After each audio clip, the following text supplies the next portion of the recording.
이 영상은 실제 사건을 모티브로 저만의 방식으로 창작, 재구성된 콘텐츠입니다. 등장하는 모든 인물과 자료는 직접 제작하고 구성했습니다. 가난보다 무서운 게 없다 라는 말 많이들 들어보셨을 겁니다. 살다 보면 본래 그렇지 않은 사람도 금전적인 여유가 사라지면 마음의 여유마저 잃어버리는 경우가 많습니다. 그렇다면 가장 가까운 가족 사이는 어떨까요? 힘들어도 서로를 응원하고 이해하며 살아가는 가족들도 많지만 현실은 늘 그렇지만은 않은 것 같아요. 오늘 들려드릴 이야기가 바로 그렇습니다. 10년간 행방이 묘연한 엄마와 아무렇지도 않아 보이는 그녀의 딸. 과연 이들 사이에 어떤 숨겨진 진실이 있는 걸까요? 반전에 반전이 있는 결말, 끝까지 꼭 시청해 주시길 바랍니다.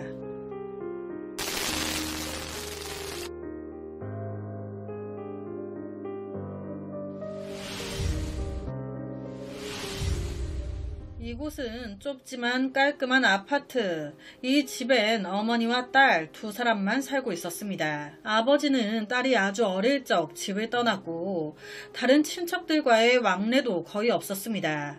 엄마가 오롯이 딸만을 바라보면서 키운 거예요. 둘은 서로에게 유일한 가족이었습니다. 어머니와 딸은 매일 함께 식탁에 앉아 밥을 먹었어요. 웃으며 서로의 하루 이야기하고 장보러 시장에 함께 가서 신선한 채소도 사고 밤이면 TV 앞에 나란히 앉아서 드라마 보며 깔깔 웃기도 했습니다. 겉보기엔 너무나 평범하고 따뜻한 가족의 모습이었죠. 하지만 시간이 흘러가면서 이 둘의 삶은 점점 팍팍해집니다. 엄마가 나이가 들면서 건강이 악화되신 거예요.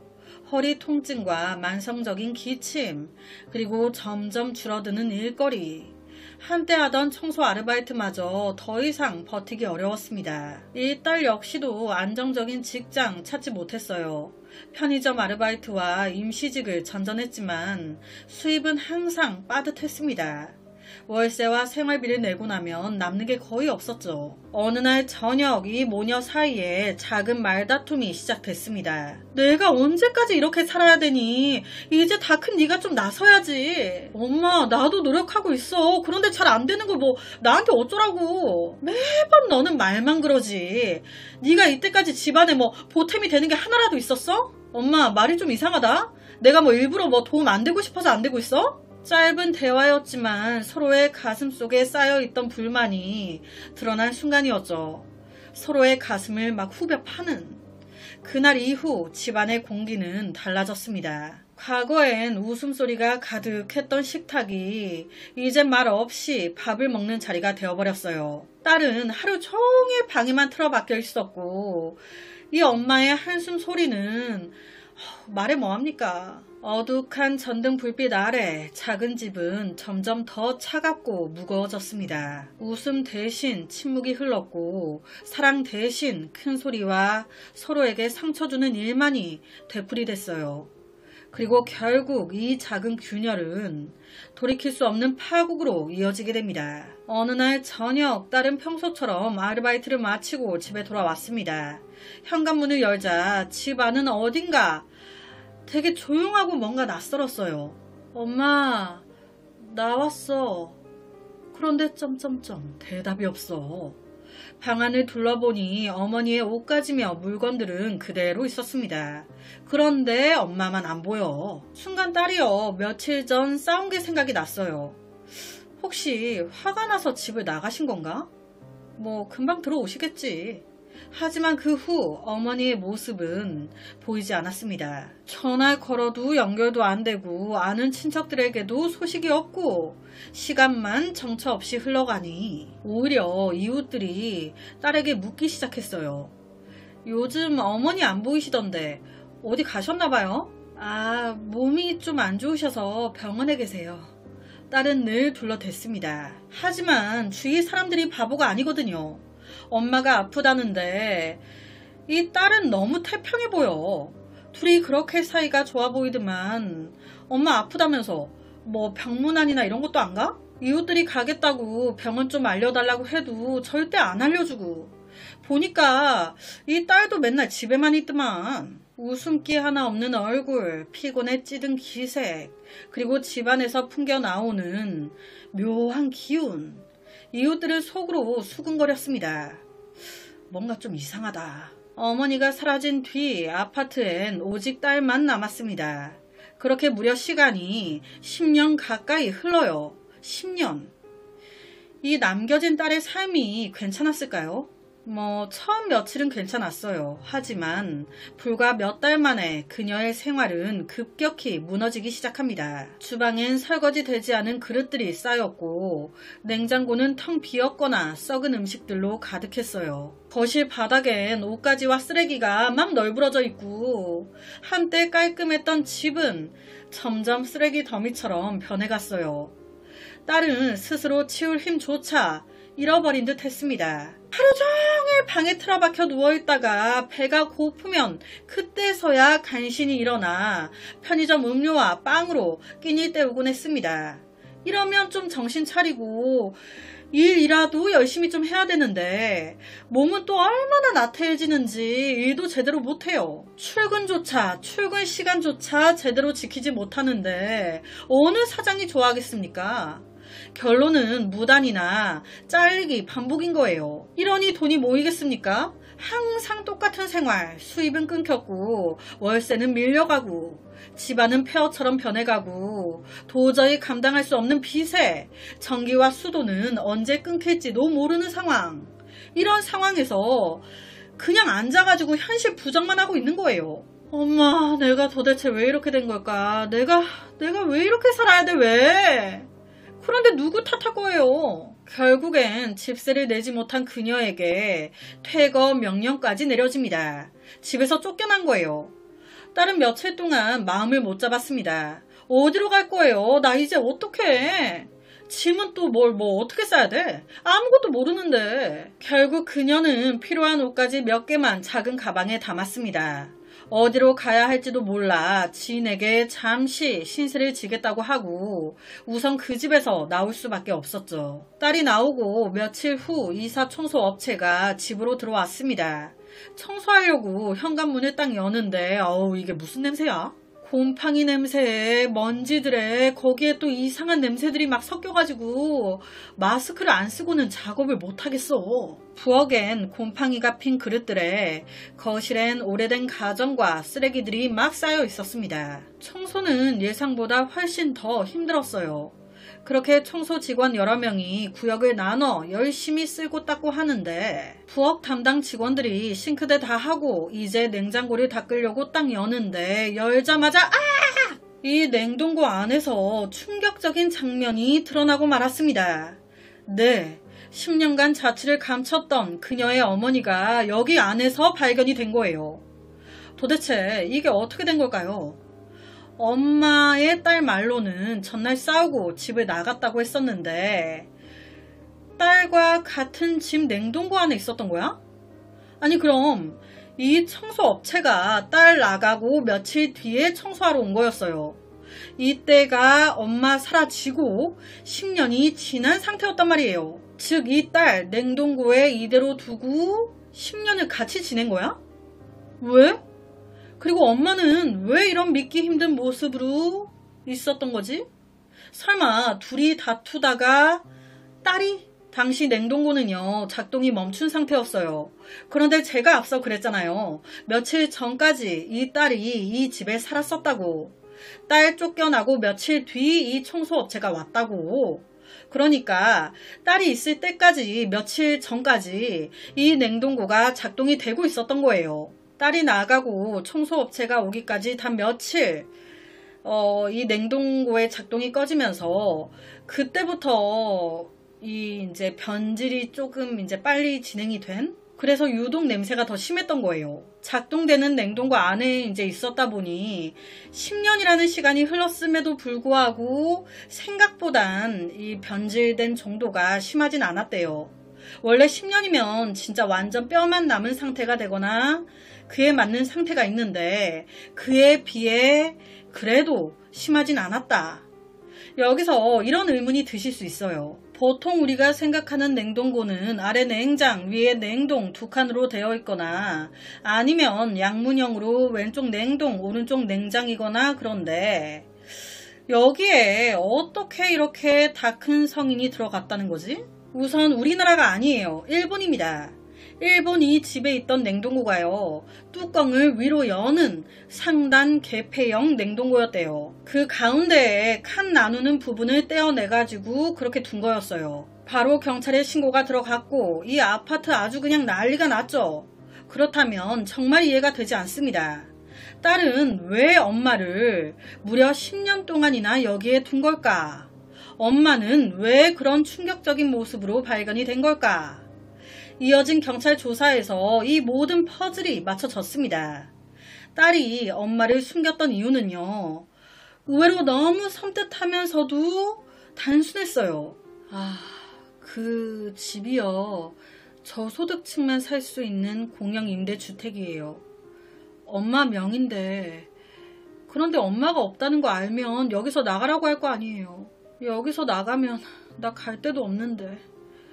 그래서 여기서 계속 살기 위해선 어쩔 수 없었어요.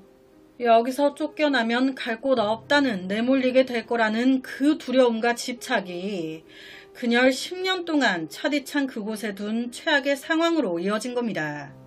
그렇다면 여기서 또 하나 의문점이 생깁니다. 이 엄마는 왜 그렇게 된 걸까요? 바로 드는 생각은 혹시 딸과 엄마가 다투다가 딸이 열받아가지고 이렇게 한 거 아니야? 아니면 딸과 엄마가 다투다가 엄마가 너무 스트레스 받은 나머지 하면서 이렇게 된 거 아니야? 하지만 진실은 아니었습니다. 이 엄마가 원래 몸이 좀 약했어요. 허리 통증과 만성 질환 그리고 잦은 기침에 시달리던 상태였습니다. 외상은 전혀 발견되지 않았어요. 조사 결과 순간 심장이 갑자기 멎은 것 같다고 하더라고요. 플러스로 이 딸의 증언을 토대로 하면 그날 이 딸이 아르바이트 끝내고 집에 왔는데 엄마가 거실 바닥에 쓰러져 있었던 거예요. 이미 움직임이 전혀 없는 상태였습니다. 순간 이 딸 어떻게 해야 될지 모르겠어. 한 번도 이런 상황을 생각해 본 적이 없는데 이거 어떡하지? 처음에 신고할까 했어요. 병원으로 옮길까도 했습니다. 하지만 순간 이런 생각이 들더라고요. 엄마 병원으로 옮기고 상태를 확인받고 다 하고 나면 이 집 이거 엄마 명인데 엄마 없으니까 이제 나한테 나가라고 하는 거 아니야? 나 여기 아니면 갈 데도 없는데. 그래서 냉동고에 둔 겁니다. 딸의 말이 맞다면 이 엄마 질병이 원인이었던 거죠. 2011년 일본에서 발생했는데 2021년 엄마가 발견되면서 경찰 조사가 시작됐어요. 이 딸 결국 법의 심판을 피할 수 없게 됐습니다. 정확히 어떻게 처벌이 나왔는지까진 알려지지 않았더라고요. 하지만 분명한 건 이 모녀가 살던 아파트는 다른 세입자에게 넘어갔고 그녀가 그렇게 지키고 싶어 했던 집은 더 이상 그녀의 것이 아니었습니다. 저는 준비하면서 이런 의문점이 생기더라고요. 정말 단순히 집 명의 때문에 무려 10년 동안 냉동고에 그렇게 뒀던 걸까요? 오늘 제가 들려드릴 이야기는 여기까지입니다. 어떻게 들으셨나요? 오늘 영상에 대한 여러분의 의견 많이 남겨주세요. 댓글과 좋아요는 제가 준비하는데 정말 많은 힘이 됩니다. 매일 저녁 9시 목미지 업로드 구독과 좋아요 그리고 새로운 영상이 업로드 될 때마다 띠링띠링 알려주는 알람 설정까지 한 번씩 부탁드립니다. 내일 저녁 또 다른 이야기로 찾아뵙겠습니다. 내일 봬요. 친구들과 함께하는 자리는 언제나 즐겁습니다. 하지만 친구와 함께라는 안도감은 사람을 허술하게 만들고 방심하게도 만듭니다. 특히 갓 성인이 돼 어른이 되었다고 착각하는 20살 무렵이라면 더더욱 위험하겠죠. 오늘 이야기의 주인공 마야, 그녀는 가장 친한 친구와 늦은 시간까지 해변의 축제를 즐기다가 연락이 끊겨버렸습니다. 그리고 다음날 걸려온 전화 한 통, 그 전화 한 통에 마야의 가족들 다 무너져 버렸어요. 마야와 마지막까지 함께 있었다는 그 일행, 그들의 정체와 저지른 일에 저 또한 너무너무 화가 났습니다.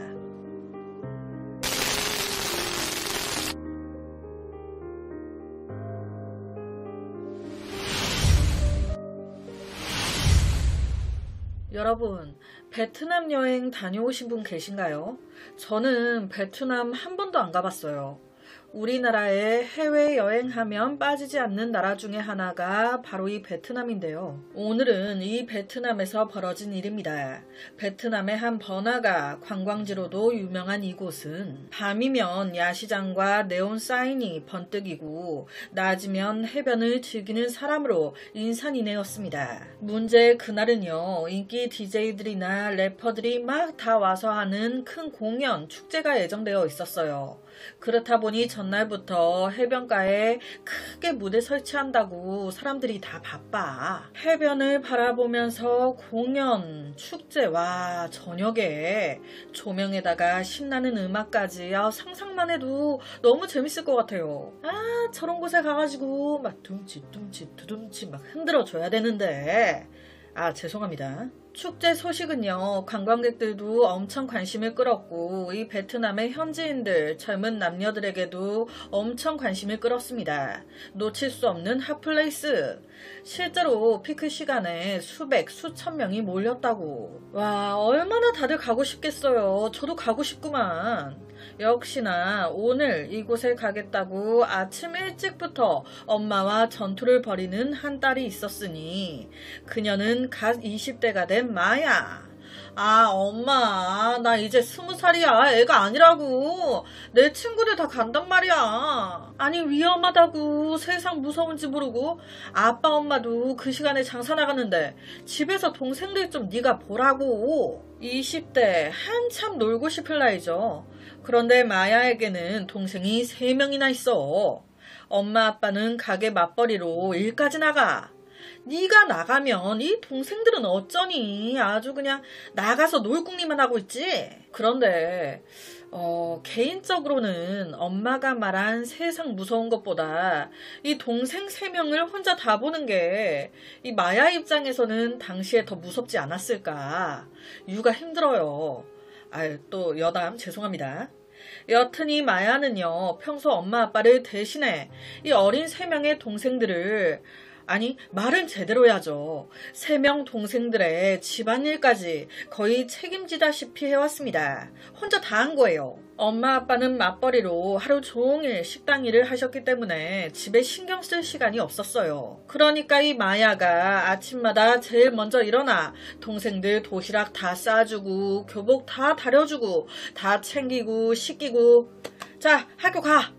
애들 집에 오면 동생들 숙제 다 봐주고 간식 다 챙겨주고 저녁에는 밥까지 다 차려가지고 먹이고, 엄마 아빠가 일 끝나고 오면 바로 쉴 수 있도록 신경 안 쓰이도록 어쩜 이렇게 잘하는지. 사실상 엄마 같은 역할을 하고 있었기에 부모님 입장에선 고맙고 미안하기도 한 딸이었죠. 이런 딸이 맨날도 아니고 축제하는 당일 그거 한 날 그냥 가고 싶다는데 자식이 이기는 부모 어디 있습니까? 평소 너무 이쁘게 자라는 딸인데. 그래 갔다 와라. 대신 너무 늦게 오지마. 아싸 엄마 최고. 그런데 이게 딸과의 마지막 대화가 엄마가 기억하는 그녀의 마지막 모습이 돼버렸습니다. 당시 부모님은 오후에 식당 출근을 하셨어요. 그때 마야 집에 있었습니다. 축제가 저녁에 하니까 저녁에 나가기로.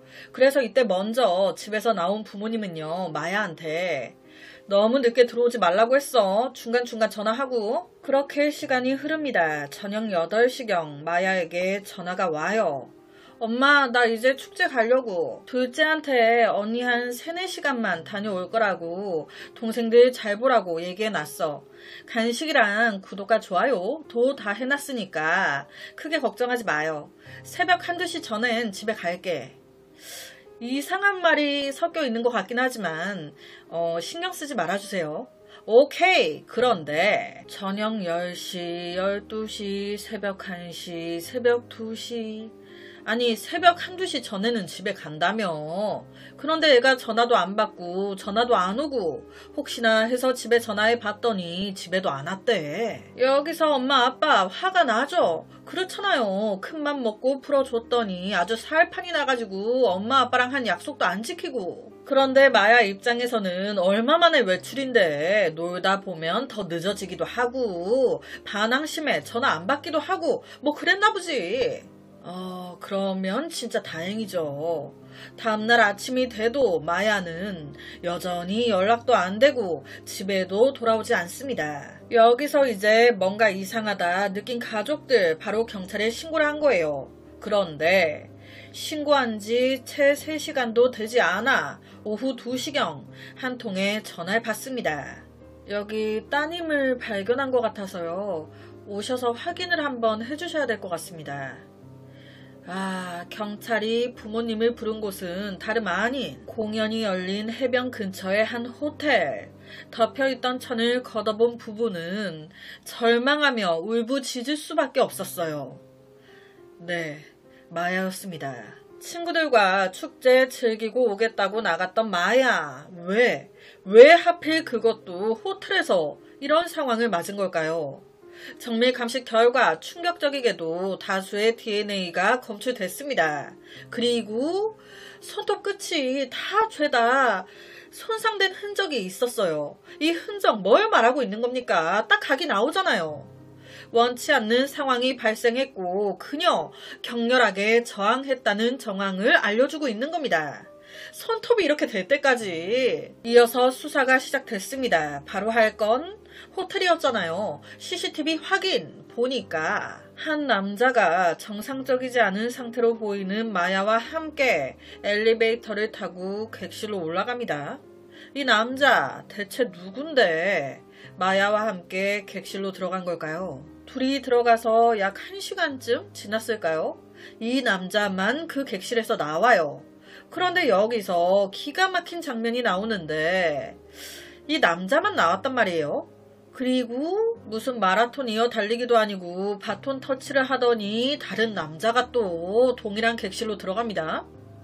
아니 이것들 지금 뭐하는 짓거리야? 그렇게 수사 과정에서 그 객실로 들어간 사람들 마야를 제외하고 총 3명의 남성이 1시간 간격으로 순차적으로 드나든 정황이 확인됐습니다. 이거 안 봐도 뻔할 뻔짜 아닙니까? 그 과정에서 그녀 심한 저항의 흔적을 남겼던 거예요. 다행히도 호텔이었어요. 체크인 명단 봤더니 버젓이 응우엔 해외 이름은 발음이 어려워요. 여튼 응우엔 같은 베트남 남자 이름이 떡하니 다행히도 그를 찾는 건 그렇게 어렵지 않았어요. 바로 체포합니다. 지금부터 그냥 간단히 이 남자를 롱이라고 할게요. 성까지 붙여 말하기엔 제 입이 아까워요. 도대체 그날 마야에게 무슨 일이 있었던 걸까요? 해변에 축제가 있던 날로 돌아가 보겠습니다. 그날 마야 가장 친한 친구와 함께 있었어요. 둘 다 신나게 춤추고 마시고 우리는 둘이서 놀 거야. 우즈 플리즈 꺼져줄래? 조인 들어오는 남자들은 다 거절하면서 둘이서 정말 신나게 놀았습니다. 정신없이 놀다 보니 엄마야 벌써 시간이 새벽 1시야? 이렇게 재밌게 논 날은 집에 들어가기 싫잖아요. 너무 아쉽잖아. 진짜 가기 싫어.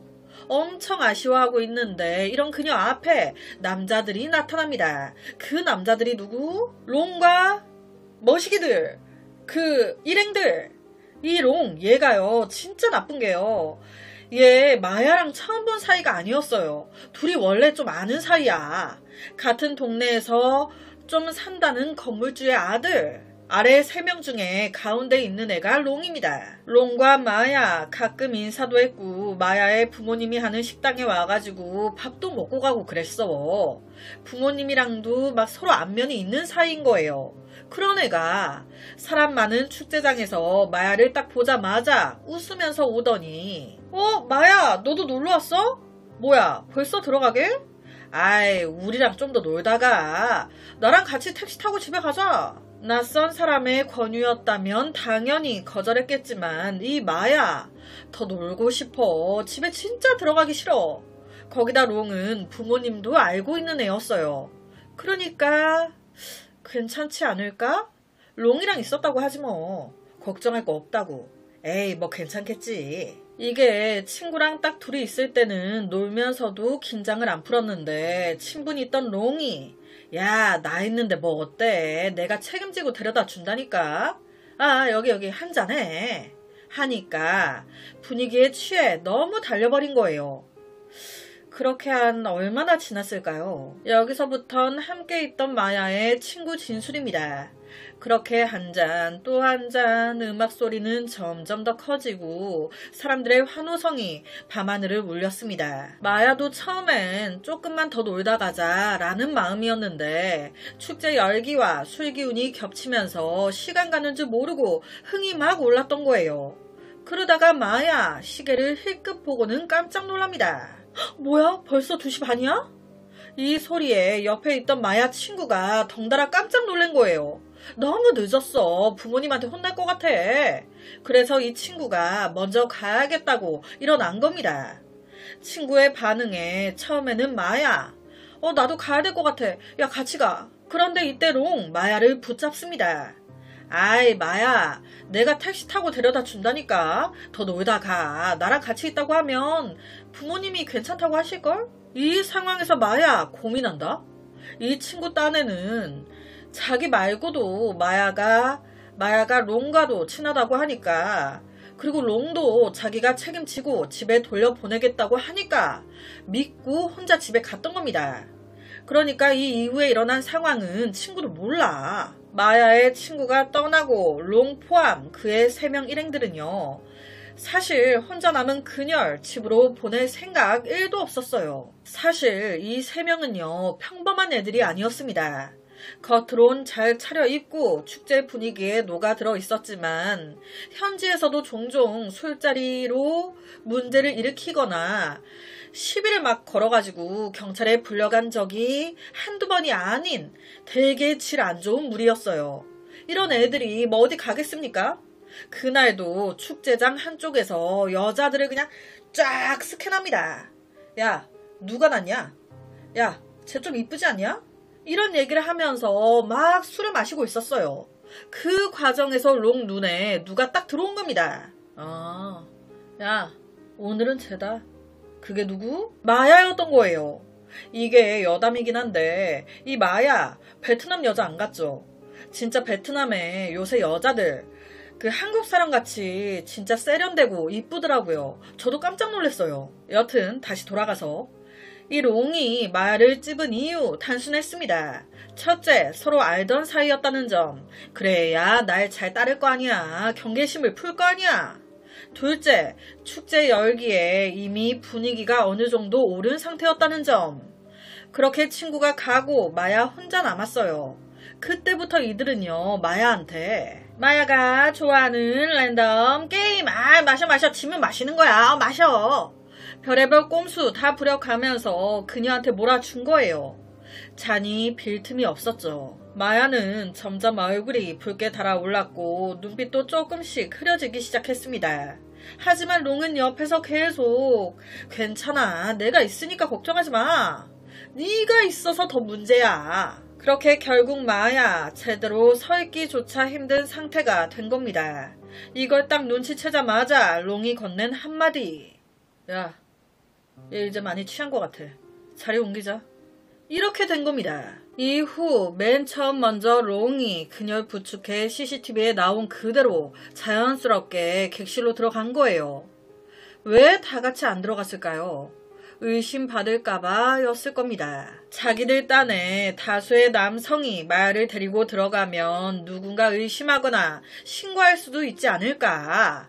이 부분을 자기들 나름 치밀하게 감추기 위해서 한 명씩 시간을 두고 객실 카드키만 돌려가면서 출입을 했던 거죠. 롱이 진술하기론 마야가 당시에 너무 힘들어 보여서 자기 딴에 좀 쉬면 이 여자가 좀 나아지지 않을까 해서 호텔로 갔던 거고, 거기서 자신들은 같이 들어가기가 좀 그러니까, 그렇다고 혼자 냅두기에도 그렇고 자기들 나름 마야를 지켜주기 위해서 교대로 돌아가면서 들락달락 한 거라는 겁니다. 이게 무슨 파트라 슈발츠 왈츠 부르는 소리입니까? 정밀 감식에서 증거가 떡하니 나왔는데도 자꾸 헛소리를 해. 정신 감정도 해봐야 되나? 객실 안에는 CCTV가 없으니 자세한 상황은 오직 4개의 벽과 자기들만이 알고 있겠죠. 확실한 건 그 시간 동안 마야 완전히 무방비 상태였고 정한 정황과 증거가 또렷이 남아 있었다는 겁니다. 그럼 그녀는 왜, 뭐 때문에 이렇게 안타까운 결말을 맞게 된 걸까? 그들의 말로는 그래요. 딱 진짜 그냥 말 같지도 않은 진술을 합니다. 첫 번째 롱, 두 번째, 세 번째 교대로 마야의 상태를 확인한다고 올라갔는데 그때 마야가 평소보다 음주가 과했던 탓일까요? 아니면 갑작스럽게 호흡 곤란이 왔기 때문이었을까요? 세 번째 애가 교대로 그녀를 지켜준다고 딱 올라왔는데 얼마 안 돼서 갑자기 마야가 몸을 막 부들부들 떨면서 제대로 숨을 못 쉬는 듯 하더니 급격스럽게 그녀 상태가 악화됐다는 겁니다. 뭐야? 얘 왜 이래? 아이씨, 갑작스러운 상황에 놀란 일당들 뭐 어떡해요? 아이, 그냥 도망가. 체크아웃 따윈 하지 않고 냅다 도망쳤다고. 지켜주려고 했으면 신고를 했겠지. 도망을 왜 갑니까? 캥기는 게 있으니까 도망갔겠지. 정밀 감식 결과 그녀를 이렇게 만든 결정적인 원인, 다량의 알코올과 극심한 스트레스가 겹쳐 발생한 급성 호흡 장애로 추정됐습니다. 단순한 취기가 아닌 몸과 마음이 극한 상황에 몰리면서 정상적인 호흡과 맥박이 유지되지 못했던 것 같다고. 그들의 진술이 거짓이라는 뒷받침으로 다수의 DNA까지. 와, 롱 이 쉘이 진짜 생판 모르는 남도 아니고 마야와 평소 알던 사이 아니야. 네가 책임지고 마야를 집에 보내겠다며. 왜 그랬냐? 물었더니 이런 남자의 말을 얼마나 믿겠냐마는 롱의 말은 이렇습니다. 평소 마야에게 관심이 있었다. 절대 일부러 그런 건 아니다. 당시 나도 많이 취해 있었다. 진짜 이렇게 될 줄은 몰랐다. 미안하게 생각한다. 용서와 선처를 바란다. 이렇게 될 줄 모르고 친구들과 교대로 1시간씩 드나든 거야? 뭐 네가 그렇게 하면 마야가 좋아가지고 뭐 덩실덩실 춤이라도 추면서 막 같이 좋아할 줄 알았냐? 이런 생각을 한 것 자체가 글러먹은 거 아니에요 지금. 반성 1도 안 하고 있으면서 반성하는 척 하는 거 아니야. 뚫린 입이라고 아주 그냥. 그날 이후 마야의 집은 그야말로 정지된 것 같았습니다. 늘 동생들 도시락을 챙겨주던 언니의 빈자리는 너무나도 컸어요. 실제 막내는 며칠 동안이나 아무것도 모르니까 엄마, 언니 언제 와? 계속 물어봤다고. 부모님은 말해 뭐합니까? 큰딸에게 정말 많이 의지를 또 하셨을 건데 그런 큰딸을 한순간에 그것도 이런 식으로 잃게 됐으니 엄마 계속 후회만 하는 거예요. 그날 그냥 집에 있으라고 끝까지 내가 잡았어야 했는데. 그런데 무엇보다 부모님의 가슴을 아프게 한 건요. 앞서도 언급했지만 이 마야 평소에 제2의 엄마 마냥 하루가 동생 집안일 이것뿐이었어요. 그러다가 딱 한 번 단 하루 자기 마음대로 자기가 하고 싶은 시간을 가져보겠다고 나간 건데 그 순간마저 잔인하게 빼앗겨버렸다는 거. 그렇다면 얘네들 벌 받아야죠. 혼나야지. 결과가 과연 어떻게 나왔을까요? 롱과 일행은 마야가 정상적인 판단을 할 수 없는 상태임을 알면서도 그녀를 보호하긴커녕 위험에 빠뜨렸습니다. 그리고 상태가 급변한 이후에도 구조나 신고 없이 현장을 떠난 점이 더욱 괘씸하고 나쁘다고 판단됐어요. 가장 죄질이 나쁜 롱. 그는 순간의 취기를 못 이긴 결과로 그냥 평생 너는 나오지 마. 중간에 가석방 꿈도 꾸지 마. 절대 안 돼. 그리고 롱의 거시기들, 일행들, 이들 또한 당연히 벌 받아야죠. 이번 일은 단순한 방탕이 아닌 사회 전체의 안전을 위협하는 악질적인 예시이다. 다시는 유사한 일이 반복되지 않도록 엄중히 다스린다는 의미에서 너네들도 15년에서 20년. 마야의 일은 단순히 한 개인의 비극이 아닙니다. 누군가의 친분을 악용하고 집단의 힘을 빌려 나쁜 선택을 한 사람들 때문에 소중한 한 생명이 쓰러졌습니다. 이번 일은 어떤 자리에서나 아무리 친분이 있는 사람이라도 방심하지 말아야 한다라는 점을 다시 일깨워줍니다. 아는 사람도 무섭고 모르는 사람은 더 무섭고 이거 세상 무서워서 살겠나. 그냥 하루하루 평범하게만 살아가도 너무 감사한 세상 같아요. 그죠? 우리나라든 어느 나라든 이런 일 다신 일어나선 안 되겠습니다. 오늘 제가 들려드릴 이야기는 여기까지입니다. 어떻게 들으셨나요? 오늘 영상에 대한 여러분의 의견 많이 남겨주세요. 댓글과 좋아요는 제가 준비하는데 정말 많은 힘이 됩니다. 매일 저녁 9시 모미지 업로드 구독과 좋아요 그리고 새로운 영상이 업로드 될 때마다 띠링띠링 알려주는 알람 설정까지 한 번씩 부탁드립니다. 내일 저녁 또 다른 이야기로 찾아뵙겠습니다. 내일 봬용. 발신 제한으로 걸려온 전화나 문자 받아보신 적 있으신가요? 이 내용이 단순한 광고라면 가볍게 무시할 수 있겠지만 나와 관련이 있거나 마치 나를 아는 듯한 내용이라면 쉽게 넘기기 어려울 것 같습니다. 그날 발신 제한으로 발송된 문자 한 통에 늦은 밤 화장실로 향한 샤오란. 그녀를 찾아낸 곳은 다름 아닌 남자 화장실이었습니다. 대체 어떻게 된 걸까요? 3명의 회사 동료 중 1명은 그날의 진실을 알고 있었습니다.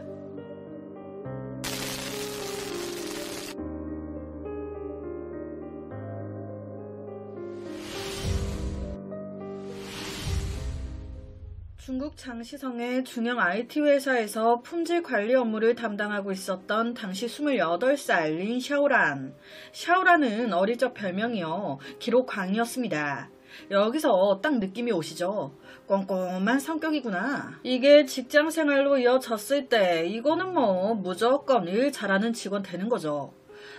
간혹 몇몇 동료들에게 답답하다는 소리도 듣긴 했지만 그녀의 기록 덕분에 문제를 해결한 사례가 많았기에 그녀에 대한 신뢰는 두터웠습니다. 반대로 성격은 굉장히 내성적이었어요. 조용하고 말수가 적어. 회식 자리에도 잘 나가지 않았고 점심시간이면 거의 혼자 카페 구석에 앉아 뭘 그렇게 메모하고 있는가 거의 혼자 시간을 보내는 거예요. 그날도 마찬가지였습니다. 프로젝트 마감 때문에 부서 전체가 1층 사무실에서 야근을 했고 시간이 어느 정도 지나자 하나 둘 자리를 정리 퇴근하기 시작하는데 이때 마지막까지 자리에 남아있던 사람이 샤오란이었어요. 밤 11시를 넘긴 시각, 샤오란은 모두 간 사무실 불을 끄고 노트북 가방을 챙겨 들었습니다. 그렇게 딱 회사를 나서려는데 그 순간 띠링띠링 핸드폰이 울립니다. 문자가. 그런데 뭔가 불길해. 문자 온 번호가 발신 표시 제한이네. 번호가 안 보여. 이런 경우는 거의 스팸이나 누군가의 장난일 확률이 높죠. 그래서 처음에 무시하려고 했어요. 그런데 그 발신 표시 제안으로 온 문자 내용이 나 2층 여자 화장실에 있어. 이게 끝입니다. 여러분, 우리가 샤오란이라고 생각해보세요. 이런 문자 받았을 때 굉장히 좀 찜찜하지 않습니까? 뜬금없이 나 2층 여자 화장실에 있어. 귀신이야 뭐야. 누가 장난을 치는 걸까? 아니면 정말 도움이 필요한 걸까? 당연히 보통 사람이었으면 아니 대부분의 사람들은 이런 문자? 아이 뭐야 그냥 무시했을 거예요. 하지만 이때 샤오라는요 좀 달랐습니다. 이날 뭔가에 홀린 건지 뭔지 순간 직장 동료 누군가 다쳐서 2층에 있나? 아니면 누군가 위험한 상황에서 다급하니까 이런 문자를 보낸 건가? 이런 생각이 압도적으로 든 거예요. 이럴 수도 있잖아요. 하지만 진짜 위급하고 도움이 필요한 상황이었다면 굳이 발신 표시 제한으로 안 보냈겠지. 그런데 이때 그녀 그 발신 번호 표시 제한보다 내용에 더 집중이 됐던 것 같아요. 그러니까 뭐 귀신이라도 흘린 것 같은 거지. 여튼 그녀는 들었던 가방을 다시 내려놓고 핸드폰을 그대로 진 채 천천히 2층 여자 화장실로 향했습니다. 저였으면 그냥 집에 갔을 건데 참 사람마다 다른 것 같아요. 여튼 2층 복도는 밤이어서 텅 비어 있었습니다. 여자 화장실에 도착 문을 열었더니 화장실 안쪽 불이 켜져 있네? 거울 앞에는 누군가 급히 씻고 나간 듯 세면대에 물방울이 막 튀어 있었어요. 그리고 세면대 위엔 휴지가 흐트러져 있었습니다. 하지만 저기요, 여기 누구 있어요? 사람은 없는 것 같아. 이에 샤오라는요, 문자 온 그 메시지에 그대로 답장을 보냈습니다. 누구야? 나 여기 2층 화장실인데 어디 있어? 그런데 여기서 답장이 오는 거예요. 하면 이건 주작이죠. 발신번호 표시 제한인데 발송도 안 될 뿐더러 답장이 오겠습니까? 당연히 안 오죠. 그런데 그 순간 또각또각 화장실 밖에서 사람 발자국 소리가 남자 화장실 쪽에서 들리는 것 같은데 짧고 묵직한 신발 소리. 그런데 얼마 지나지 않아 이 소리는 사라집니다. 전 여기서 무서워서 뛰어가지고 회사 나갔어요. 아니면 핸드폰으로 바로 친구한테 전화, 무서우니까 막 수다 떨면서 나가던지. 하지만 샤오라는 어쩐 일인지 그날 밤 집으로 돌아가지 않았습니다. 오히려 다음날 아침 회사 청소부가 화장실에서 이미 움직임이 멈춰진 채 쓰러진 그녀를 보게 됐죠. 자, 여기서 팩트는요. 이때 그녀 여자 화장실이 아닌 남자 화장실에 쓰러져 있었다는 거예요. 그것도 남자 소변기 앞에. 아니 분명 그녀 여자 화장실로 갔잖아요. 그런데 마지막은 남자 화장실 소변기 앞에? 바로 현장으로 경찰이 출동 조사 시작했습니다. 회사였잖아요. CCTV 있었죠. 제가 앞서 말씀드린 이 모든 상황은요, 이 CCTV 기록과 그녀의 핸드폰 내용을 토대로 추정한 걸 앞서 쭉 나열해 드린 거예요. 지금부터는 그날을 조사했던 관계자들의 추정입니다. 당시 그녀 주위엔 담배꽁초 하나와 진한 향수 냄새가 남아 있었어요. 회사니까 CCTV 바로 확인 들어갔죠. 그런데 여기서 또 하나 이상한 점이 나오는데 카메라가 중요한 그 시간에 꺼져 있었어. 켜서 봤더니 그 영상 속에 샤오란이 마지막으로 찍힌 장면이 2층 복도 끝 CCTV 화면에 희미하게 찍힌 그림자가 전부였습니다. 그녀가 핸드폰을 들고 천천히 화장실 쪽으로 걸어가는데 이 화장실 안에는 CCTV가 없잖아요. 그녀의 핸드폰을 켰을 때 바로 나온 화면은 나 2층 화장실에 있어 라고 온 발신 표시 제한 문자. 그러니까 이걸 보고 여기까지 왔을 가능성이 크다라고 본 거죠. 경찰은요, 이 발신 표시 제한 문자 이걸 누가 보낸 건지 확인해야 했어요. 모르는 사람이라면 어차피 자기 번호 모르니 자기 번호로 보냈겠죠. 굳이 자기 번호를 가리고 보냈다는 건 그녀가 아는 안면이 있는 사람일 가능성이 있다고도 생각이 됩니다. 그리고 2층 화장실이라고 했어요. 이는 이 회사의 구조에 대해서도 어느 정도 잘 아는 사람일 수 있다는 거지. 외부인은 2층에 화장실이 있고 없고 뭐 알 수도 있겠지만 대부분은 잘 모르잖아요. 즉 그녀와 안면이 있는 회사를 함께 다녔거나 한 내부자일 가능성. 거기다 당일 2층을 비추는 CCTV 카메라가 중요 시점에 꺼져 있었어요. 이것 또한 회사 내부자가 아니라면 이거 손댈 수 있겠습니까? 고장이라고 하기엔 너무 기가 막힌 타이밍이고 조사해봤을 때도 고장이 아닌 이건 끈 거였어요.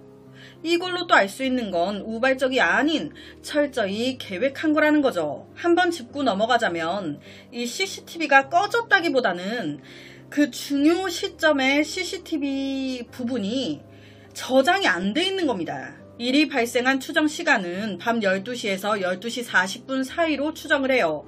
근데 딱 이 사이의 영상이 뭐 증발됐나봐. 딱 없어. 그리고 또 하나의 단서, 그녀 옆에 남아있던 담배꽁초와 향수 냄새, 그리고 바닥에 희미하게 찍혀있던 발자국입니다.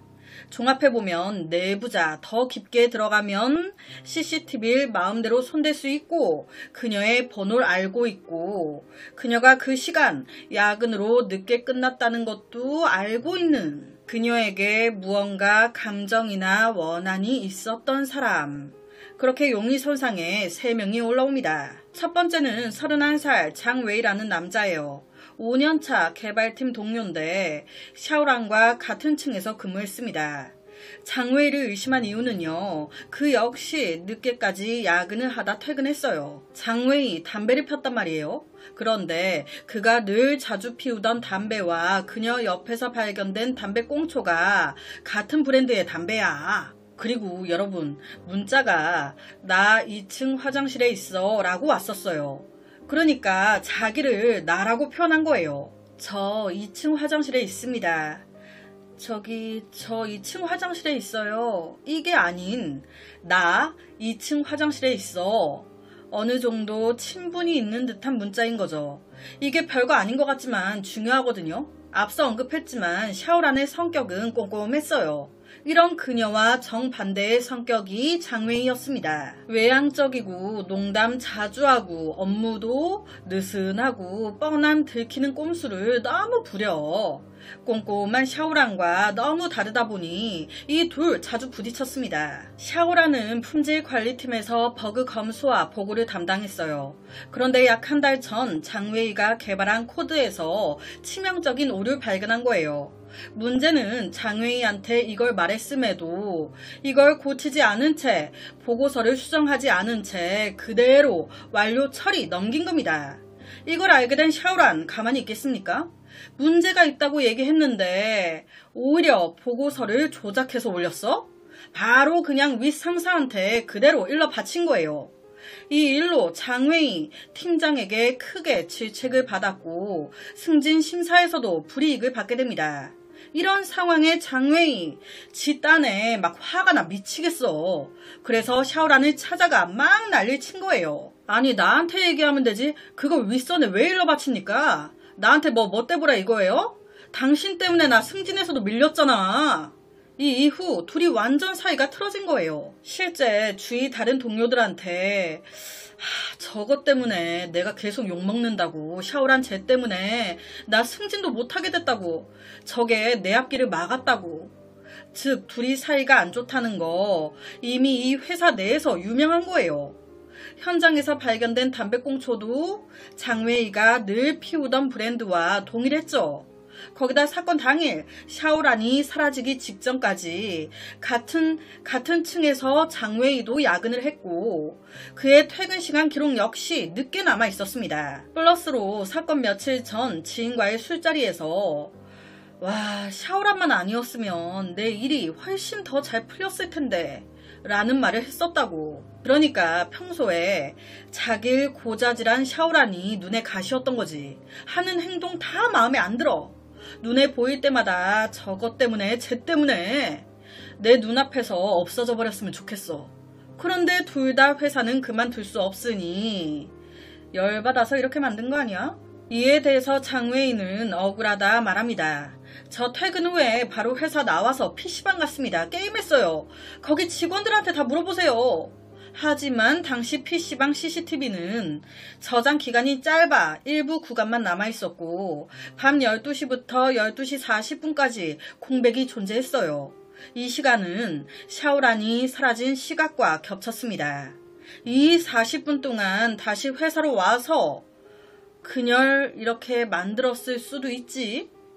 PC방 직원들이 봤다고 증언을 해주긴 했는데 이것만으로는 그의 억울함을 해명하기엔 좀 부족했어요. 하지만 며칠 뒤 경찰은 PC방 근처의 편의점 CCTV에서 밤 12시 15분경 장웨이가 과자와 음료를 계산하는 모습을 확인합니다.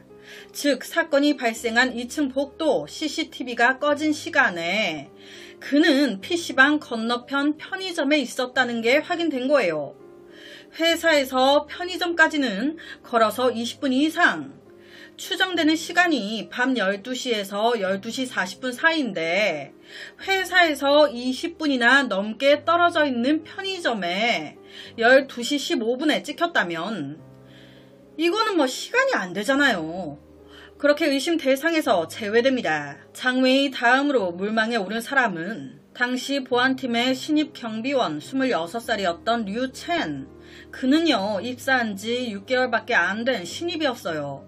당연히 입사한 지 얼마 안 됐으니 모든 일이 서툴었죠. 사건 2달 전 샤오라는 업무 차원에서 사내 보안 순찰 기록을 검토할 일이 있었습니다. 그 과정에서 야간 순찰 시간 기록과 실제 CCTV 영상이 맞지 않다는 사실을 알게 된 거예요. 그러니까 이게 막말로다가 완전 지 마음대로 기록지를 적어놨네. 기록상으론 순찰을 동굴로 돼 있는데 CCTV 보니까 웬걸 그 시간에 안 돌았구만. 너 놀고 있었구만. 이게 어디서 거짓말을. 이걸 알게 된 샤오란 그녀 성격에 가만히 있었겠습니까? 바로 조용히 보고서를 작성, 보안팀장한테 알린 거예요. 이를 전달받은 보안팀장은 또 가만히 있나? 야, 류첸 너 일로 와봐. 바로 그냥 와장창 깨졌죠. 이 일로 류첸 입장에서는 샤오란이 좋아 보였겠습니까? 좋아했겠어요? 아주 그냥 마주칠 때마다 그렇게 막 눈을 흘겨. 실제 같은 보안팀 직원한테 아니 지일이나 잘할 것이지 뭔 오지랖이야. 와 진짜 말 안 해도 될 말까지 다 해가지고 사람 괜히 곤란하게 만들고 지일이나 잘할 것이지. 아 진짜 마음에 안 들어. 그 직원 원래 그래요? 아 괜히 저 여자 때문에 나만 찍혔어. 아 진짜 짜증나. 경찰이 이상해서 바로 사건 당일 이 보안팀의 순찰 보고서를 확인해 봤습니다. 봤더니 역시나 사건 당일 새벽 류첸이 제출한 순찰 보고서에 이 문제의 2층 기록만 빠져 있는 거예요.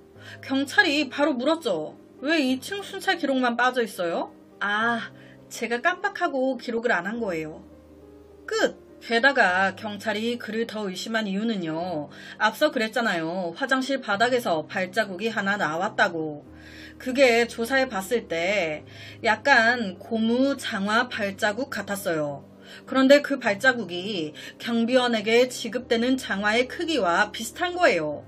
샤오란이 마지막으로 목격된 장소도 2층 복도였죠. 류첸 딱 2층 순찰 기록만 까먹었다 하는데 여러 가지로 의심이 되는 거죠. 당연히 류첸은요. 저 그날 밤 지하 창고 좀 정리해 놓으라고 해서 그 지하 창고 정리하고 있었어요. 이걸 입증해 줄 사람은 야간 때 한 거라 그 시간에 보안팀엔 저밖에 없었는데 뭐 증명해 줄 사람 없죠. 누가 있어요. 와 류첸 그가 이 일을 계획한 장본인인 걸까요? 아닌 걸까?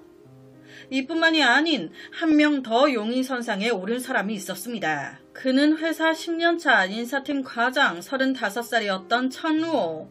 회사 내에서 사람 잘 챙기고 신뢰받는 관리자로 통했어요. 초반에는 아무것도 모르는 그녀에게 인사 규정, 급여 체계, 복지 제도도 알려주면서 뭐 좋은 관계였습니다.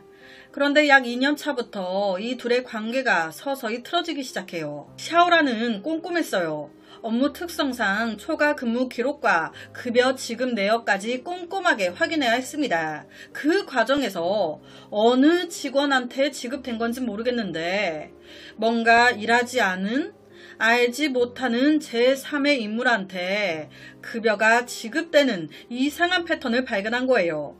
이게 제가 잘은 모르겠는데 그냥 간단히 말씀드리면 돈이 쓸데없이 초과 근무를 안 한 사람한테 초과 근무 수당이라는 이름으로 야금야금 나갔어. 이게 한 달 한 달 보면 작은데 뭉탱이로 모아보니까 그 금액이 꽤 되는 거예요. 이걸 알게 된 샤오란 이를 몇 차례 인사팀에 문의했습니다. 그런데 인사팀의 팀장이 누구? 천루오였죠. 천루오 왈 너무 아무렇지도 않아. 아 이거 그냥 시스템 오류예요. 옛날부터 종종 이랬어. 이렇게 입금 안 됐는데 꼭 시스템 상에 이렇게 나오더라고. 그런데요, 여러분, 이게 말이 됩니까? 이상하니까 말을 해도 제대로 확인도 안 해주니까. 그러니까 이때 샤오란이 몰래 몇 달 동안 직원들의 출퇴근 기록과 급여 지급 내역을 대조했고, 그 과정에서 3개의 유령 계정이 있는데 그게 존재하지 않는 인물인 걸 확인합니다. 그러니까 직원이 전산에서 3명이 더 있다고 등록이 돼 있는 거죠. 유령 직원들이야 없어. 그런데 그 3명 유령 계정 계좌로 급여 초과 근무라는 이름으로 돈이 흘러간 거예요. 그 유령 계좌를 막 또 조사하고 하다 보니 웬일이야. 급여가 흘러 들어간 계좌가 모두 천루오의 가족 명의 계좌와 연결이 돼 있네. 즉 회사 돈을 빼돌린 정황을 이제 확인한 거죠. 이거 가만히 있으면 되겠습니까? 제가 앞서 막 말씀드렸지만 어떻게 그녀가 여러 회사 시스템을 받고 캐고 했는지는 정확하게는 잘 모르겠어요. 하지만 여러 가지 봤을 때 뒷조사를 했고 그녀가 이걸 알아냈다는 건 팩트입니다. 그리고 바로 한 달 전 샤오란 인사팀 회의에서 대놓고 천루오한테 얘기한 거예요. 근거 자료까지 막 보여주면서 이번 달에도 알 수 없는 직원 3명에게 급여가 지급됐던데 이 부분에 대해서 설명을 부탁드립니다.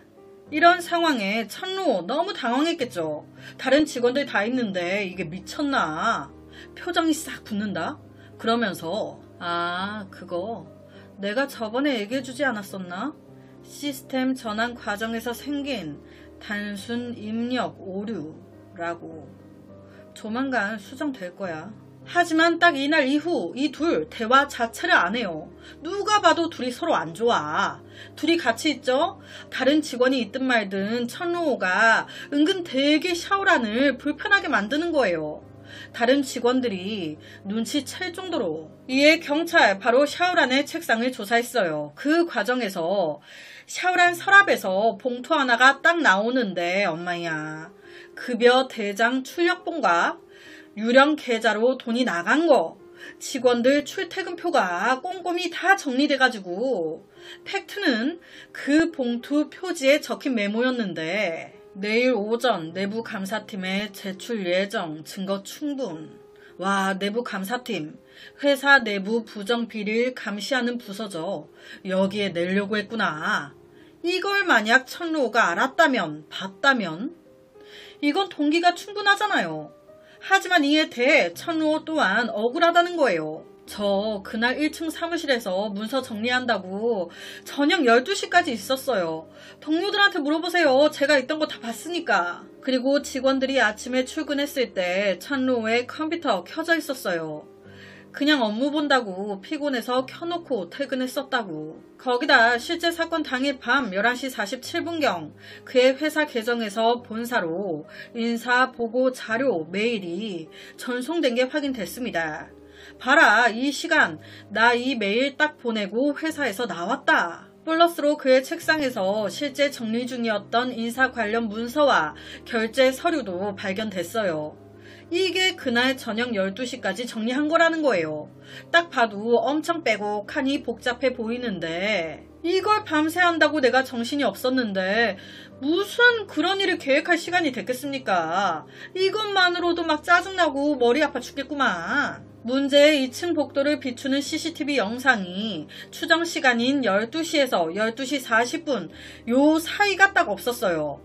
단순 고장이라면 12시부터 다음날 CCTV 고치기 전까지의 영상이 그 통 영상이 다 없어야 하는데 특정 시간대만 비어 있다는 건 누군가 의도적으로 그 시간대에 딱 껐거나 저장을 막았을 가능성이 크다. 천루오, 당신 사건 하루 전 관리팀에 CCTV 점검 요청을 넣었던데 이 회사 CCTV는요, 정기적으로 서버에 영상 백업이 이루어진다고 해요.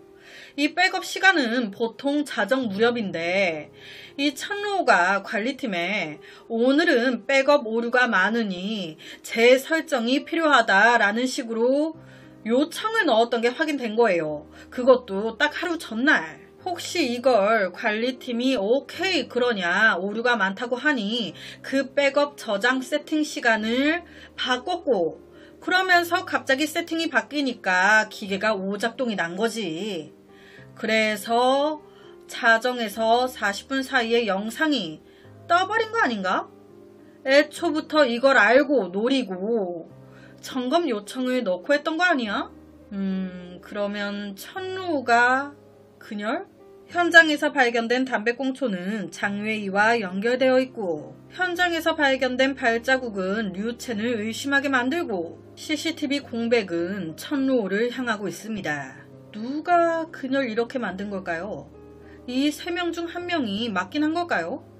와, 경찰분들은 이런 일을 굉장히 많이 접하실 텐데 대단하신 것 같아요. 사실 다르게 생각해보면요. 장웨이의 담배꽁초? 어느 편의점에나 다 파는 거였어요. 그 브랜드의 담배를 나만 펴? 그리고 류첸의 장화 발자국 또한 장화 종류와 크기는 류첸과 비슷해 보였지만 같은 크기의 그 장화를 신는 직원들 여러 명이 있었습니다. 딱 류첸만 찍기엔. 천루오 또한 마찬가지예요. 백업 오류가 진짜 나서 아무 생각 없이 점검을 해달라 요청 넣은 거라는데 매번 정기적으로 하는 거라는데 와, 난항에 빠진 경찰은요. 처음부터 다시 생각해보자.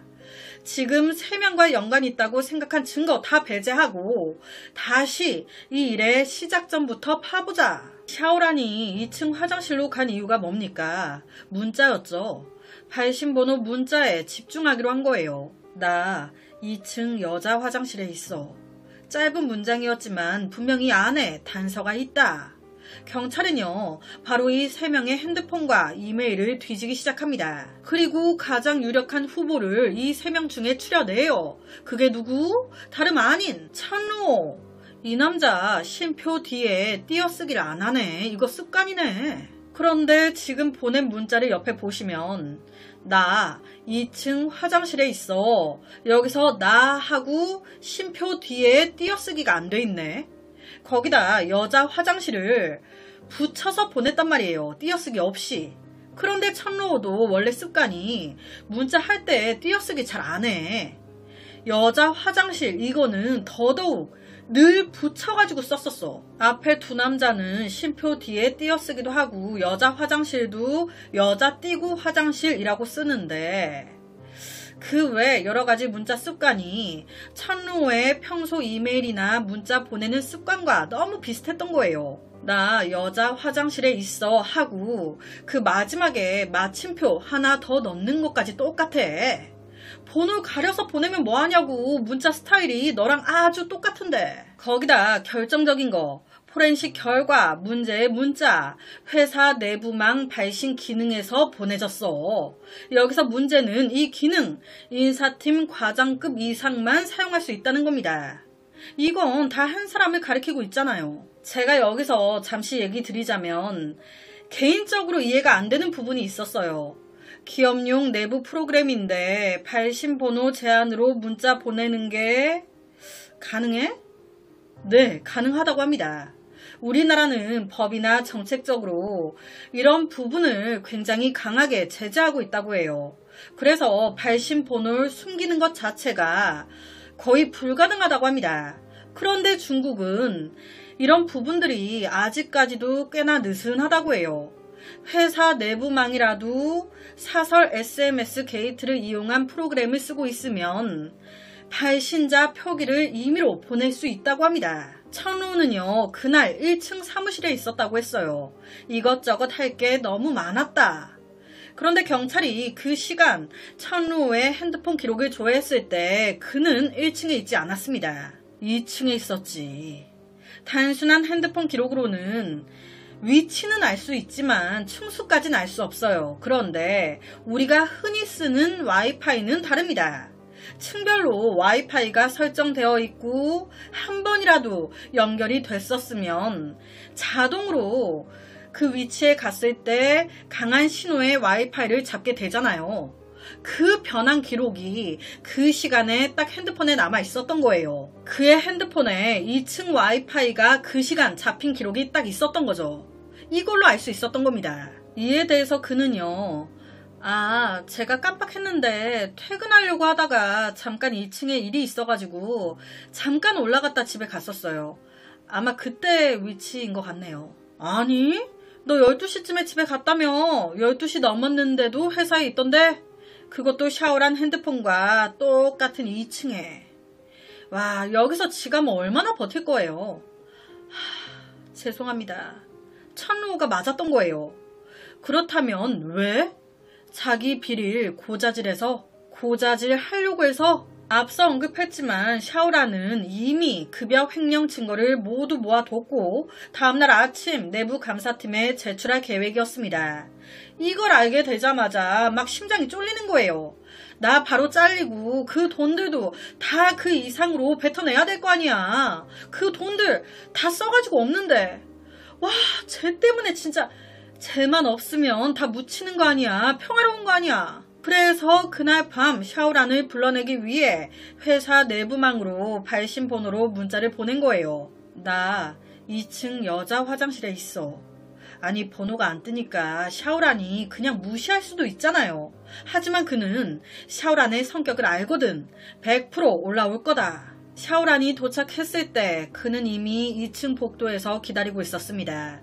그리고 CCTV가 꺼진 어둠 속에서 모든 일을 벌인 거예요. CCTV는 전날 백업 시간 변경 요청했었잖아요. 이것도 알고 있었어요. 백업 시간이 자정인데 이걸 변경했을 시 원래 시간에서 어느 정도의 공백이 생긴다는 걸. 약 1시간 정도 영상 저장이 되지 않는다는 걸. 이걸 이용한 겁니다. 그는 임시 카트를 사용 그녀를 남자 화장실로 옮겼어요. 그리고 그곳에 담배꽁초와 향수를 남겼습니다. 왜? 장웨이한테 뒤집어 씌우려고. 나름 완벽하다 생각했겠죠? 그런데 그건 네 생각. 천루호는 자신이 한 일을 인정했고 동기는 단 하나였습니다. 모든 게 들통나면 내 인생 끝난다. 나름 치밀한 계획으로 증거를 지우려고 했지만 아니요. 오히려 방심했던 작은 문체 습관 하나와 핸드폰에 잡힌 와이파이 신호 기록으로 진실이 드러났습니다. 이거 가볍게 처벌받으면 되겠습니까? 재판은 빠르게 진행됐다고 해요. 철저히 준비됐고 사회적 파장이 크며 샤오란 가족의 고통이 깊다. 당연한 결과로 그는 평생 자유를 잃었고 자신의 가족들과 함께 할 수 없게 됐습니다. 샤오란이 지키려 했던 건 회사 안에서의 투명성과 양심이었습니다. 하지만 그 용기는 누군가의 욕망으로 인해 꺾이고 말았죠. 천루의 탐욕은 종신형으로 끝났고 그녀의 이름은 사람들의 기억 속에 남았습니다. 정당한 진실을 감추려는 추악한 욕심이 결국 한 사람의 인생을, 아니 본인의 미래와 인생까지 무너뜨릴 수 있다는 걸 오늘 이야기가 보여주지 않았나 생각이 됩니다. 오늘 제가 들려드릴 이야기는 여기까지입니다. 어떻게 들으셨나요? 오늘 영상에 대한 여러분의 의견 많이 남겨주세요. 댓글과 좋아요는 제가 준비하는데 정말 많은 힘이 됩니다. 매일 저녁 9시 모미지 업로드 구독과 좋아요, 그리고 새로운 영상이 업로드 될 때마다 띠링띠링 알려주는 알람 설정 한 번씩 부탁드립니다. 내일 저녁 또 다른 이야기로 찾아뵙겠습니다. 내일 봬요. 이상형 다들 있으시죠? 사람은 누구나 자신만의 이상을 가지고 있고 하나쯤 이루지 못한 판타지를 안고 살아간다고 생각합니다. 저 같은 경우는 구독자 수가 막 유튜브 전체 1위 막 1000만이 되는 그런 판타지를 죄송합니다. 하지만 이렇게 달콤한 꿈도 잘못된 방향으로 흘러가는 그 순간 순식간에 이건 꿈이 아닌 악몽으로 바뀌기 마련인데요. 오늘 한 남자의 엇나간 판타지가 어떤 결말을 불러왔는지 끝까지 함께 들어주세요.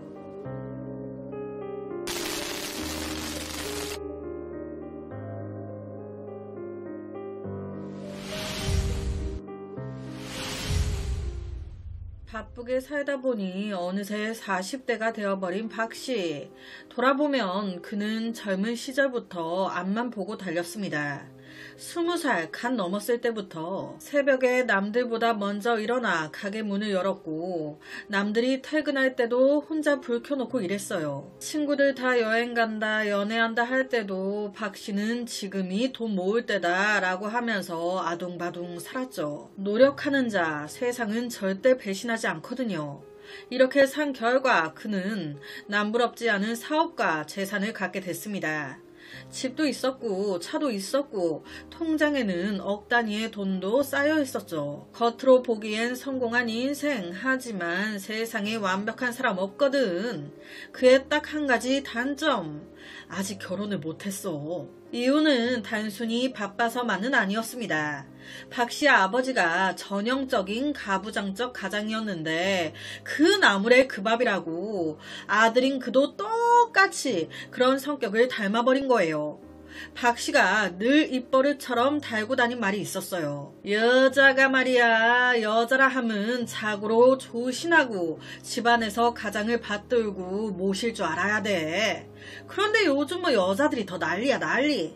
세상이 변해도 아주 이상하게 변했어. 무슨 박씨 70대 할아버지입니까? 40대예요 40대. 1900년대에 사는 듯한 고리타분한 소리들을 친구나 만나온 연인한테 막 이렇게. 이 말을 들은 친구들 100이면 100 다 그냥 야 언제적 말을 하고 앉아있어. 너 그런 말 여자들 앞에서 뭐 이렇게 하지 마라잉. 큰일 날 소리 하고 있네 아주. 하지만 박씨는 아랑곳하지 않습니다. 왜? 내가 틀린 말 했어? 옛날 어른들 말 틀린 거 하나 없다니까. 그냥 내 말이 옳다고 믿는 거예요. 이런 남자를 누가 좋아하겠습니까? 처음엔 능력이 있고 착실하고 성실해 보이는 모습에 여자들이 끌려가지고 사귀었지만 한 달, 두 달 사귀다 보니 이 남자 점점 본색을 드러내네. 데이트를 하는데 여자가 말이야 이렇게 짧은 치마가 웬 말이야. 여자가 말이야 밥집에 오면 수저 정도는 알아서 먼저 놔야지. 살살 웃으면서 막 이런 말을 하는 거예요. 매번. 저라도 데이트할 때마다 몇 번이고 이런 말 하면 짜증날 것 같아요. 애지간히 해야지 애지간히. 내가 그렇게 하고 싶게끔 만들어 주던가. 더 최악은요 대화할 때예요. 야 내가 말할 땐 남자가 말할 땐 알겠습니다 하고 우선 듣는 거야.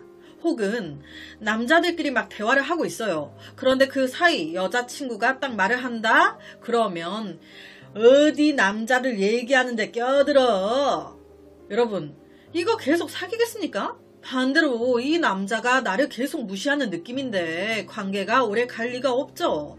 그렇게 40이 넘은 거예요. 남들은 가정 꾸리고 아이 키우며 살아가는데 박 씨는 집에 돌아오면 혼자 밥 차려 먹고 적막한 거실에 혼자 앉아서 TV를 벗삼아 하루 마무리했습니다. 성공은 했지만 어딘가 허전한 인생, 겉보기엔 여유 있고 당당했지만 속으론 너무 외로웠어요. 그럴 때마다 그에게 친구가 돼준 건 TV였습니다.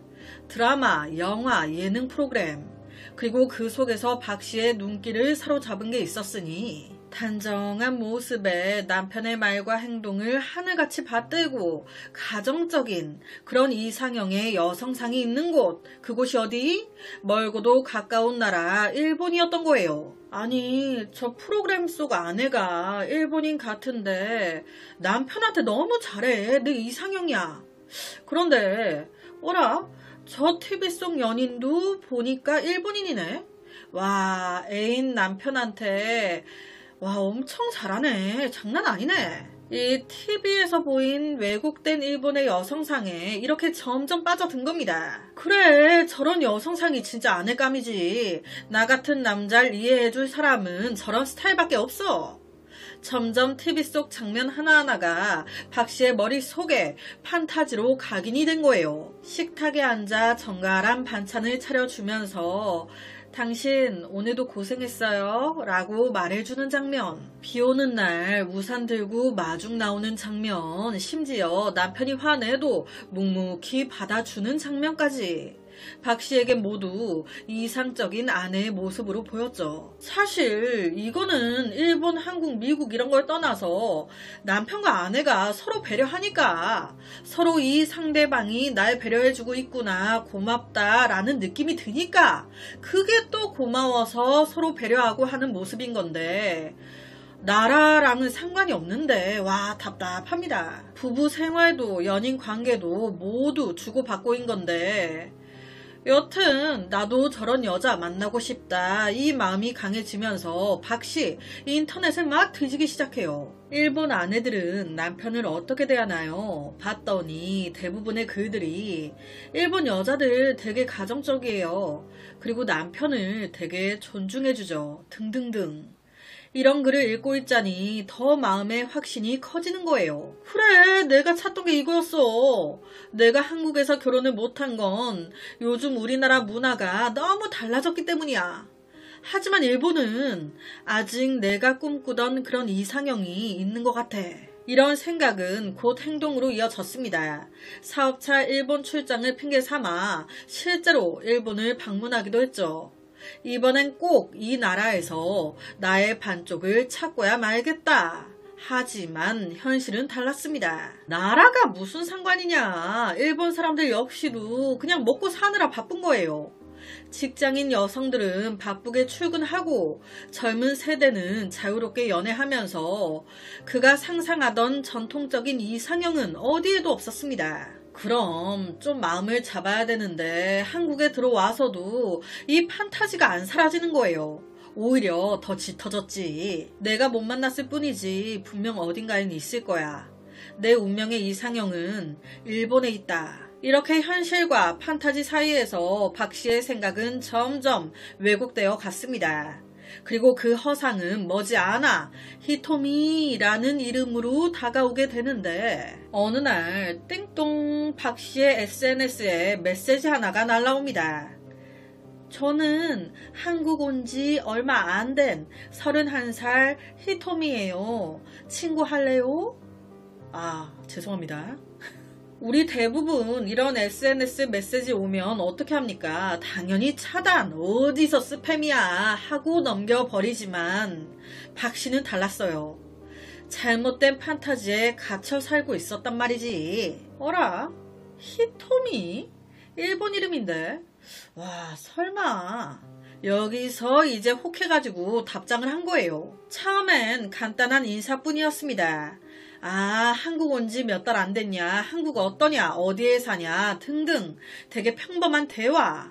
하지만 이상하게도 박씨, 이 히토미와 대화를 하면 할수록 뭔가 좀 설렌다? 히토미는 서툰 한국어로 조심스럽게 말했지만 박씨는 이 모습이 오히려 더 진솔하고 사랑스럽게 보였어요. 그렇게 며칠 동안 메시지 주고받아요. 그러면서 얼굴이 궁금하잖아요. 사진까지 주고받게 되는데 엄마야, 이 히토미 엄청난 미인은 아니지만 그래도 엄청 차만이 순수하니 내가 꿈꿔온 스타일이야. 나쁘지 않아. 그렇게 메시지 주고받은 지 거의 일주일 남짓 됐을까요? 슬슬 욕심이 나죠. 이제 메시지만으론 부족하다. 목소리 듣고 싶다. 번호 좀 알려줘라. 통화하자 하는데 알려줄 리가 있습니까? 알려줍니다. 뭐지? 밤이 늦었음에도 설레서 바로 전화하는데 설마 이걸 받겠냐? 네, 받아요. 안녕하세요. 히토미입니다. 아유, 죄송합니다. 억양은 어눌했지만 분명 내가 상상한 따뜻한 느낌의 그런 목소리. 박 씨는 더 완전히 빠져들었습니다. 마이 데스티니. 1-2주간 거의 매일 메시지를 주고받았고 매일 밤 긴 통화를 이어갔어요. 그러면서 이 둘 영상통화까지 한다? 거의 하루의 시작과 끝을 함께 하면서 이미 연인과 다름없는 존재가 된 거예요. 물론 중간에 만나자고도 했었죠. 하지만 서울에 살고 있었던 히토미도 쇼핑몰을 준비하느라 바쁜 일상을 보내는 듯 했고 박씨 또한 지방에서 자신의 장사와 사업을 이어가던 터라 서울로 쉽게 올라가지 못했습니다. 서로 하는 일 때문에 아무 시간대나 왔다 갔다 하기엔 현실적으로 좀 어려웠던 시기였던 거죠. 바쁘다며 미안하다고 둘이 시간 되면 꼭 보자 등등 결론은 한 번도 만난 적이 없는 거예요.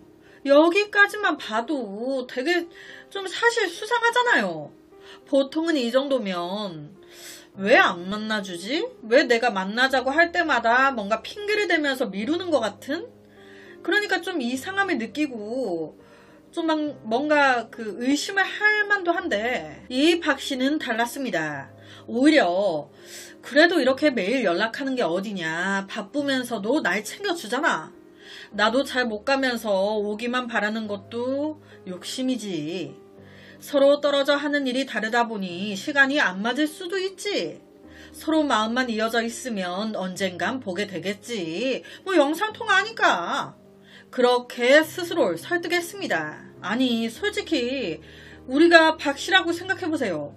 거진 40년 만에 아니죠. 모태 솔로는 아니었기 때문에 거진 몇 년 만에 여자친구가 생긴 건데 얼마나 기분 좋고 설레요. 이거 막 동네 방네 막 자랑하고 싶지. 그나마 너무 이쁜 내 이상형의 여잔데. 그럼 여기서 자랑을 했다고 쳐요. 이 앞서 모든 연애 스토리를 들은 지인들 가만히 있었을까요? 저만 해도 제 지인이 인터넷으로 그것도 갑자기 스팸 마냥 온 SNS 메시지에 이런다? 그러면 너 정신 차려 사기꾼 아니야? 라고 했을 것 같은데 이 박 씨 주변 친구들이나 가족들은 아무 말도 안 했나? 다 가만히 있었어? 네, 가만히 있었습니다. 왜? 박 씨가 이런 말이 나올까봐 사전에 다 약을 쳐놨으니까. 막 자랑은 하고 싶어. 그래서 지인과 가족들한테 뭐라고 하냐. 나 여자친구 생겼다. 어디서 만났냐. 아는 지인한테 소개받았다. 일본에서 온 여잔데 사진 봐봐라. 이쁘지? 부럽지? SNS 메시지로 알게 됐다고 하면 뻔히 뭐라 할 게 보이거든. 그럼 내 자존심도 상하고 그리고 내가 사랑하는 여자친구 히토미의 이미지도 뭐가 되겠어요. 우린 지금 너무 잘 사랑하고 있는데. 그래서 그냥 아는 지인 소개받았다고 대충 그냥 포장한 거예요. 이러니 지인들, 가족들 다 뭐라고 하겠습니까? 좋은 여자 소개받아. 너무 잘 사랑하고 있다는데. 와, 너 능력자다. 부럽다. 축하해. 나중에 재수씨 소개시켜줘. 의심의 말들을 1도 하지 않은 거예요. 이 순간 박 씨는 너무 뿌듯했습니다. 봐라 세상아, 나도 드디어 연애한다. 교제를 이어간 지 한 달쯤 됐을 때 평소와 다름없이 핸드폰이 울렸습니다. 화면에 뜬 이름 히토미. 히토미다. 그런데 이날은 뭔가 조금 달랐어요. 이 여자가 전화를 받자마자 막 우는 거예요. 오빠 저 어떡해요? 쇼핑몰 준비하던 게 다 무너졌어요. 아니 갑자기 이게 무슨 소리야. 천천히 말해봐. 울지 말고. 거래가 꼬이고 준비하던 자금이 막히면서 사업 전체가 산산조각이 날 지경이라고. 그러면서 아무래도 안 될 것 같아요. 쇼핑몰 정리하고 저 일본으로 돌아갈까 봐요. 그 순간 박 씨 머릿속이 복잡해지는 거예요. 이게 무슨 어떻게 얻은 내 사랑인데 그건 절대 안 되지. 어떻게 하면 돼? 어떻게 하면 그거 막을 수 있는데? 그랬더니 그녀가 하는 말. 한 4천만 원 정도? 정말 미안해요. 이런 말까지는 하고 싶지 않았는데. 4천만 원? 당연히 박 씨에게도 작은 돈이 아니었어요. 그래서 순간 흠칫 망설였죠. 고민했죠. 하지만 결론은 이때까지 우리 전화로 이어져 온 사랑, 영상통화로 이어져 온 사랑, 난 이미 너 없으면 안 되는데. 다음날 박 씨 바로 거액을 히토미에게 송금. 그 순간 느껴진 건 두려움이 아닌 오히려 설렘이었습니다. 그래, 이게 진짜 사랑이지. 사랑은 서로 돕는 거 아니야. 자, 이 다음 그녀 모두의 예상대로 잠적했겠네. 잠적했을까요? 아니요. 히토미는 달랐습니다. 급한 고비 잘 넘겼다며 고맙다며 빌려준 금액 중 3천만 원을 다시 입금해 옵니다. 급한 불은 도와주신 덕에 해결됐어요. 나머지는 곧 드릴게요. 정말 고마워요. 오빠 같은 사람 처음이에요. 이 모습에 박 씨는 확신했습니다. 이 여자는 진심이다. 봐라, 만약 사기였다면 이렇게 돈을 다시 돌려줄 리가 없잖아. 진짜 내 여자다. 그날 이후 이 둘의 대화는 한층 더 깊어졌습니다. 단순한 안부 인사에서 시작해 서로의 과거와 미래를 이야기하기 시작한 거예요.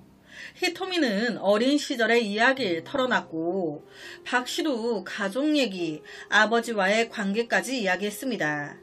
누구에게도 말하지 못했던 비밀들을 이 둘 마치 오래된 연인처럼 막 나눈 거예요. 그러면서 이 박 씨 미친 듯이 더 막 빠져들기 시작해. 이렇게 더 믿음이 쌓인 상태에서 히토미가 마침내 꺼낸 말. 오빠, 우리 이제 슬슬 결혼도 생각해야 하지 않아요? 나이도 있고 더 이상 시간 낭비하기 싫어요. 그 말 한마디에 박 씨의 가슴이 막 콩닥콩닥. 수없이 상상했지만 현실에선 한 번도 듣지 못했던 말. 그래, 마침 나도 그 생각을 하고 있었어. 이제 우리 진짜 부부가 되자. 그러자 히토미는 조금 더 구체적인 이야기를 꺼내기 시작합니다. 오빠 부모님한테 인사드리기 전에 우리 미래부터 준비하면 어때요? 집도 필요하고 결혼 자금도 필요하잖아요. 괜히 시간만 보내다 늦어지면 후회할 거예요. 박 씨는 고개를 끄덕였습니다. 맞는 말이잖아요. 그래, 나도 준비해야지. 나이가 적은 것도 아닌데. 그 순간 히토미 왈. 오빠, 사실 제가 아는 좋은 방법이 하나 있는데 저도 지금 넣어놓고 돈을 막 불리고 있거든요. 우리 결혼 자금으로 쓰려고. 제가 이쪽에서 사업하다가 알게 된 건데 반년만 넣어둬도 3배 가까이 오르더라고요. 여기서 이제 박 씨 약간 귀가 솔깃한 거예요. 3배? 반년 만에? 네. 저도 이거 넣어가지고 지금 여윳돈이 생겼고 그 돈으로 쇼핑몰 한다고 한 거였거든요. 생각보다 쇼핑몰 준비하면서 자금이 이제 더 필요해져가지고 그런 거지. 이거 알게 돼서 저도 좀 도움이 많이 됐어요. 만약 우리가 결혼 자금 마련하려면 이보다 좋은 방법은 없을 거예요. 이 말에 나름 사업가였던 박 씨 솔깃한 거예요. 사업은 사업대로 승승장구, 거기다 내조하는 여성과 결혼까지. 그토록 바라던 현명한 아내의 모습과 겹쳤습니다.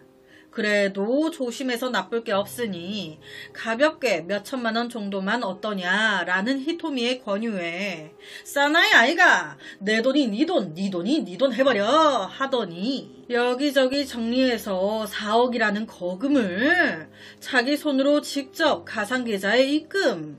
당연히 입금 완료가 뜨는 그 순간 심장이 쿵 내려앉았지만 동시에 묘한 뿌듯함이 밀려왔습니다. 와, 그래, 이제 시작이야. 이제 우리 미래는 달라질 거야. 히토미와 나는 이제 진짜 부부가 되는 거야. 그런데 이게 끝이 아니었어요. 며칠 지나서 히토미가 이 넣어둔 금액들을 관리해주는 매니저 비용으로 매달 일정 비율의 비용이 필요하다고. 처음엔 5%? 그 정도쯤이야. 바로 오케이 했어요.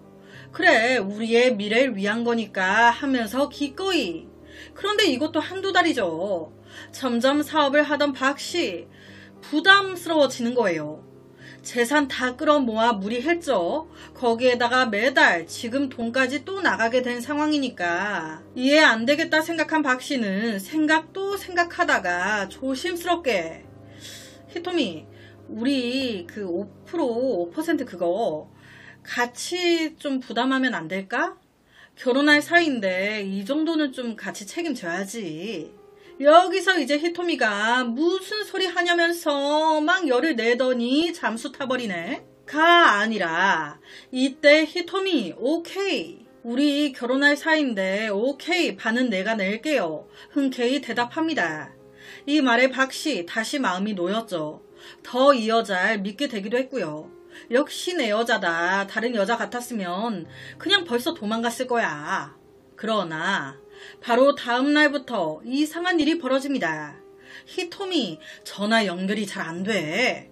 메시지를 보내도 대답도 없고 간신히 연결돼도 목소리는 급하게 끊어지는 경우가 많았습니다.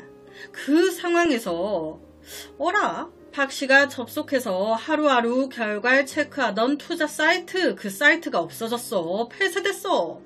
로그인이 안 되고 계좌도 사라졌어. 이런 상황에 놀란 박씨. 다급하게 히토미한테 전화를 걸었죠. 히토미 이거 뭐야? 왜 이래? 왜 사이트가 안 열려? 그런데 웬걸? 지금 거신 번호는 없는 번호입니다. 어라? 히토미 번호를 바꾼 거야? 와, 여기서 이제 막 박씨 얼굴이 창백해져 가는 거예요. 손이 막 덜덜 떨리고 온몸에서 식은땀이 막. 설마 내가 속은 거야? 설마 그 뉴스에서만 봤었던 나 그 작업당한 거야? 자신이 거금을 넣었던 사이트가 폐쇄되고 연락까지 끊긴 뒤 박씨는 결국 경찰서를 찾았습니다.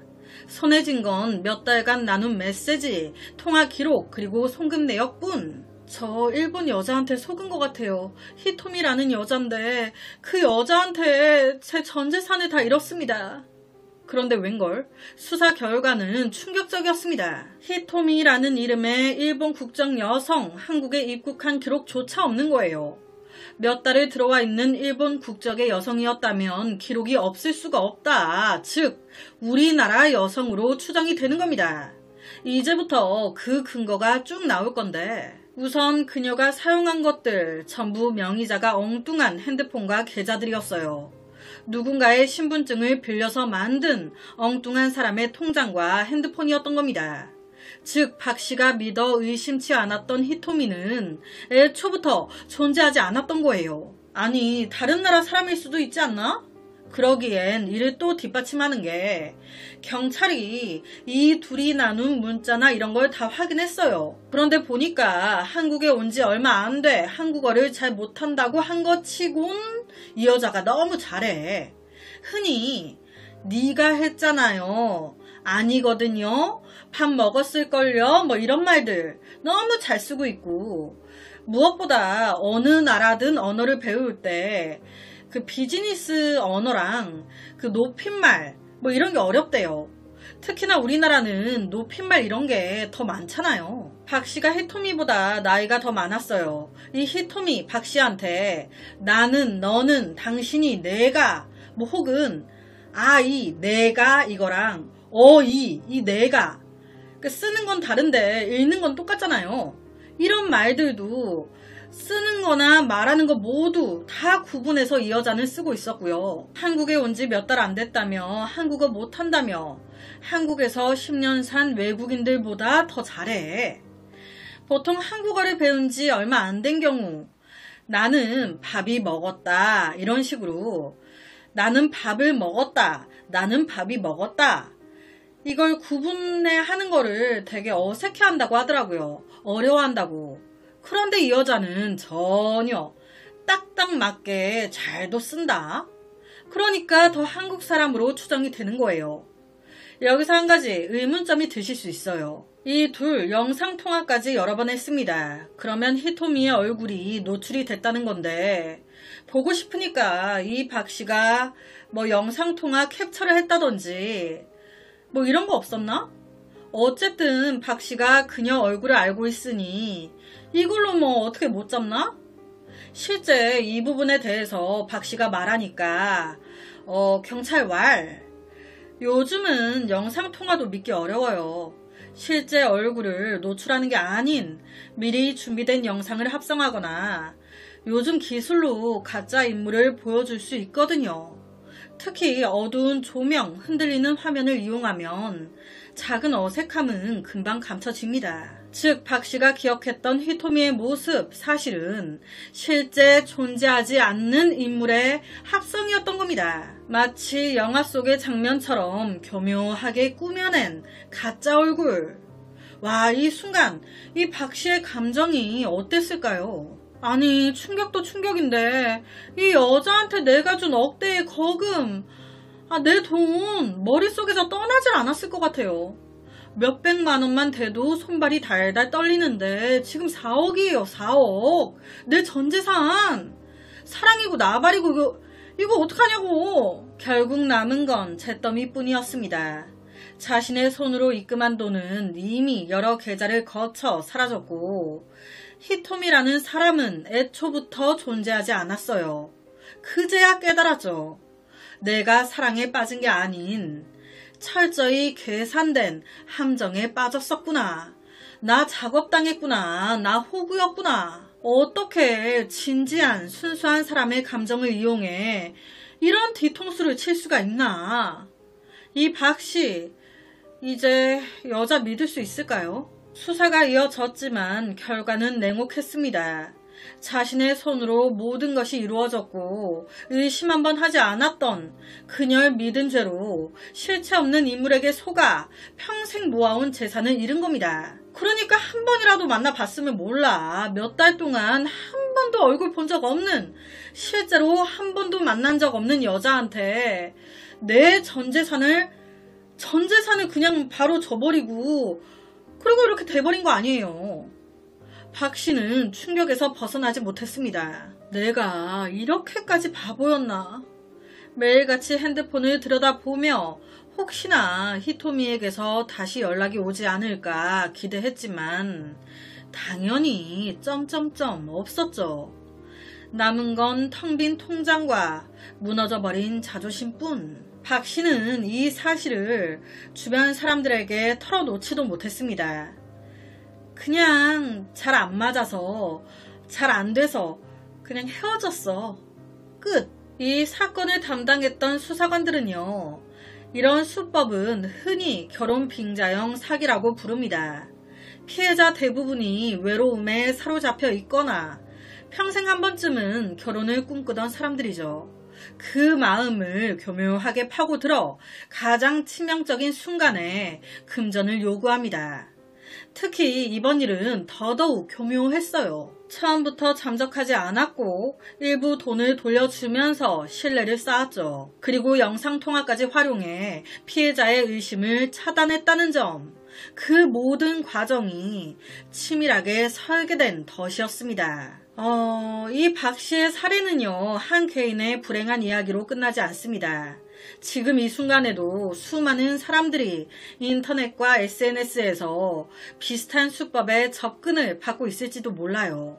이 정도면 괜찮겠지. 설마 나한테까지 그럴까? 나한테도 이런 일이 벌어질까? 그 작은 방심이 평생 쌓아온 것을 한순간에 무너뜨릴 수 있습니다. 박 씨는 끝내 단 한 푼도 되찾지 못했습니다. 추후 이야기는 아쉽게도 더 알 수 있는 방법이 없더라고요. 사실 속은 박 씨도 아니랬지만 정말 심판받고 손가락질 받아야 할 사람은 가상의 그녀 히토미겠죠. 언젠간 꼭 자신의 죄를 받는 날이 왔으면 좋겠습니다. 사람의 간절함을 이용한 이런 일들은 정말 세상에서 가장 비열한 수법 중 하나인 것 같아요. 다신 이런 일이 생겨서도 속는 분들도 없었으면 좋겠습니다. 오늘 제가 들려드릴 이야기는 여기까지입니다. 어떻게 들으셨나요? 오늘 영상에 대한 여러분의 의견 많이 남겨주세요. 댓글과 좋아요는 제가 준비하는데 정말 많은 힘이 됩니다. 매일 저녁 9시 모미지 업로드, 구독과 좋아요, 그리고 새로운 영상이 업로드 될 때마다 뜨링뜨링 알려주는 알람 설정까지 한 번씩 부탁드립니다. 내일 저녁 또 다른 이야기로 찾아뵙겠습니다. 여러분 항상 사람 조심, 귀신 조심, 내일 봬요. 안녕.